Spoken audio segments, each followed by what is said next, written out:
Bueno, ahora sí, Noel, nos metemos en más peligroso que la mentira. Exactamente. Hablando la semana pasada, no la anterior, sobre la honestidad, salió sobre la mesa, y fuiste tú quien sacó el tema, una palabra, la posverdad. Y eso a mí me hizo pensar, ¿qué decimos, de qué hablamos cuando hablamos de posverdad? Porque la tenemos en la boca, en nuestra forma de expresar, pero no sé si realmente sabemos ¿qué decimos al utilizar esa palabra? Y a mí me gustaría hacer un enfoque, como me enseñó mi profesor y locutor de esta casa, el señor Carlos Prina, que era mi profesor. Le mandamos un abrazo grande. Por supuesto, todos los lunes por la tarde en esta casa, en Radio Zónica, que era mi profesor de redacción periodística, que hay que dar respuesta siempre en las noticias a las 5 W. En inglés responde a qué, cómo, cuándo, dónde y por qué. Bueno, voy a tratar de hacer eso. ¿Qué es la posverdad? La posverdad es una, a ver cómo lo explico, es una situación en la que los hechos reales, lo que ha sucedido, lo que sucede, lo empíricamente comprobable, no tiene interés, ya no importa. Porque lo que se impone es el sentimiento, la emotividad, lo que ese hecho concreto, cuando nos golpea en el pecho y en la emotividad, es lo que sentimos, lo que expresamos exactamente y sentimos, eso es la posverdad. La subjetividad que uno le pone, ¿no? Sí, pero la subjetividad no define, quiero decir con no define. La posverdad uno miente. Uno cuando habla desde la subjetividad ya se sobreentiende que es la opinión de uno. Ok. Es lo que yo pienso. Ante una situación... Pero es una diferenciación, ¿está bien? Sí, ante una situación que vivimos los tres ahora mismo, vamos a tener tres puntos de vista totalmente subjetivos porque somos tres individuos diferentes. Sin embargo, la forma en que lo contemos, si usamos posverdad o no, hay como conciencia. ¿Recuerdas cuando hablábamos antes los tres sobre ignorancia o cinismo? Es un poquito lo mismo. La ignorancia tiene perdón, el cinismo no. Aquí pasaría lo mismo. Bien. Es una distorsión que se da totalmente de forma deliberada, ¿sí? El usar la emotividad.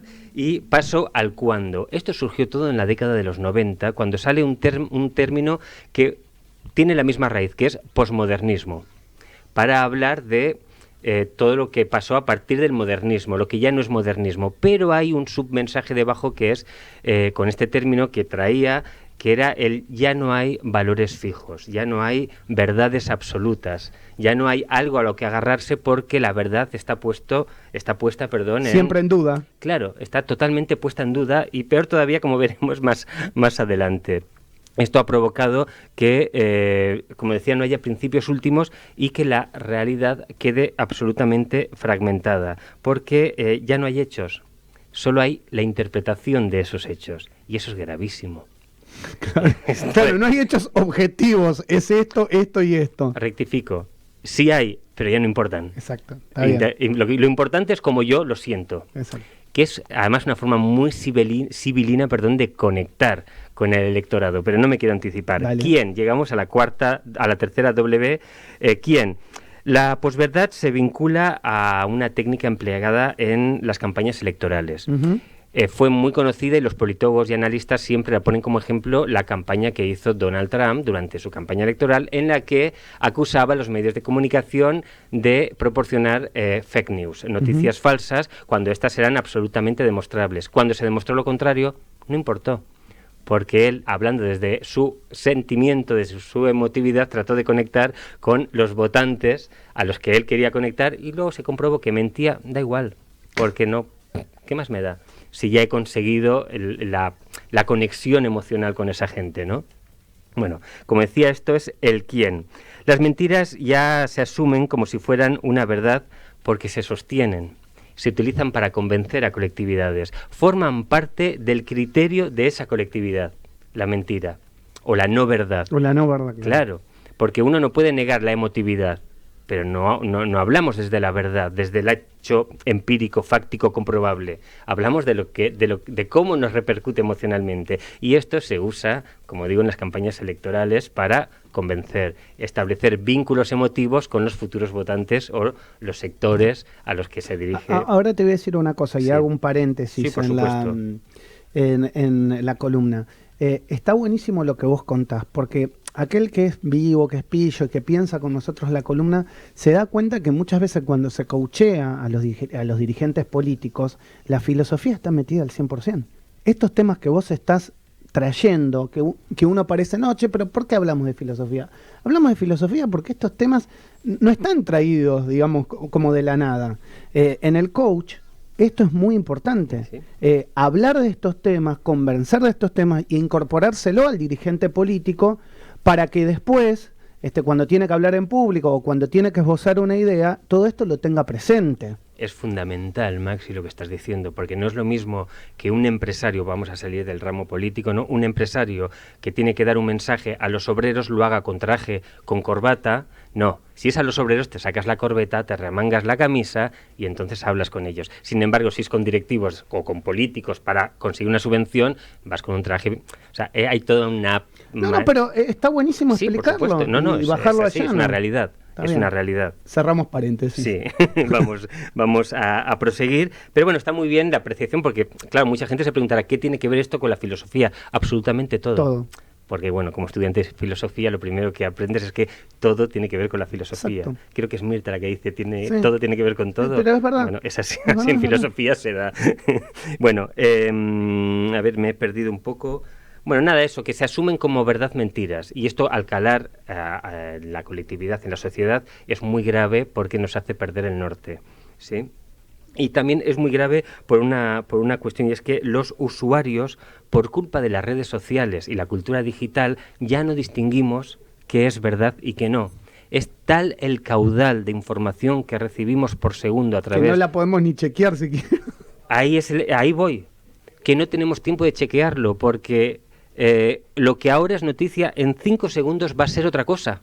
Ya no importa. Y si se llega a demostrar que era falso, que estaba mal, ya da igual, porque la actualidad le pasó por encima a lo que es pasado hace, repito, 1 minuto. Exacto.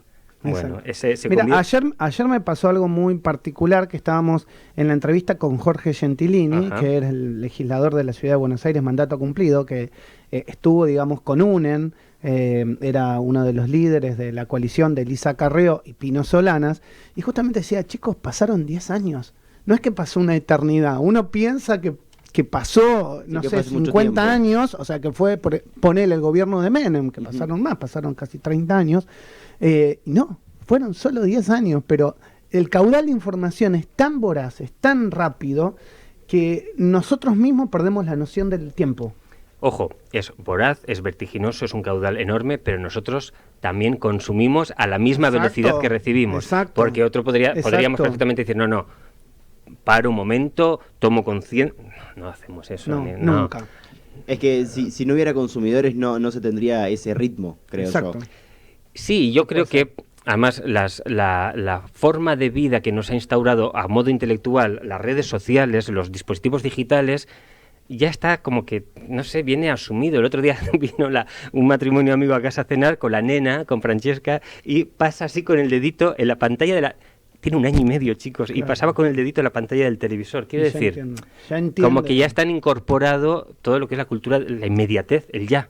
¿Sí? Exacto. Bueno, ella pensaba que era una tablet, una cosa así. Bueno, el caso es que ya para cerrar un poquito el tema, esto se usa mucho, como decíamos, en la política, en las campañas políticas, y tiene una hermana carnal, mano con mano, casi melliza, la posverdad, que es las fake news. Uh-huh. Que esto hace que, lo que anticipaba antes, está tan incorporado en nuestra forma de pensar que nos dificulta muchísimo el poder distinguir qué y qué no es verdad, ¿sí? Uh-huh. Y a veces ya por desidia, ¿no?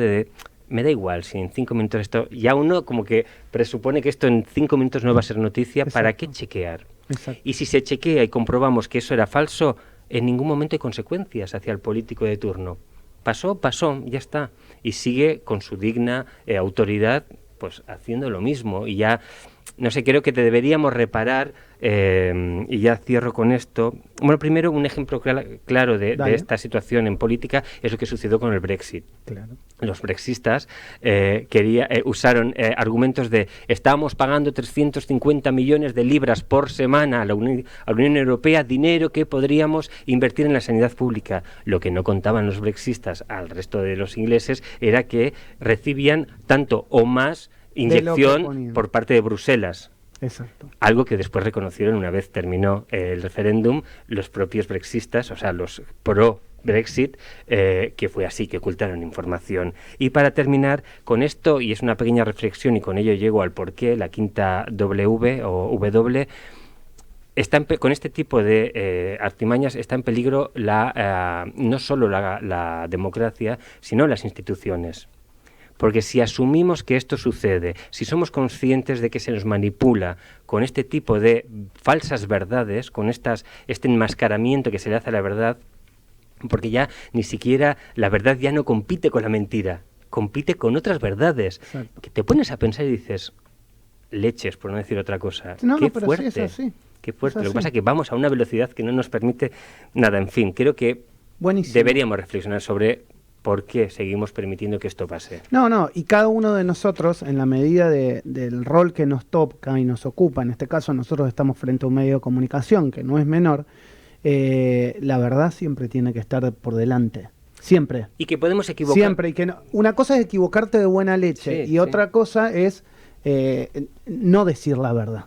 Sí. Es decir, una cosa es ser ignorante, vuelvo al ejemplo que me encantó, y otra cosa es ser cínico. Exacto. Totalmente de acuerdo. Bueno, buenísima la columna, me encantó. Gracias, Noel. Nos vemos en unos días en el piso. Te vas a tomar unos días, pero la columna va a seguir, de alguna manera va a seguir. De alguna manera u otra trataremos de estar presentes. Bueno, Noel Zapater, más peligroso que la mentira. Vamos a la tanda y ya volvemos.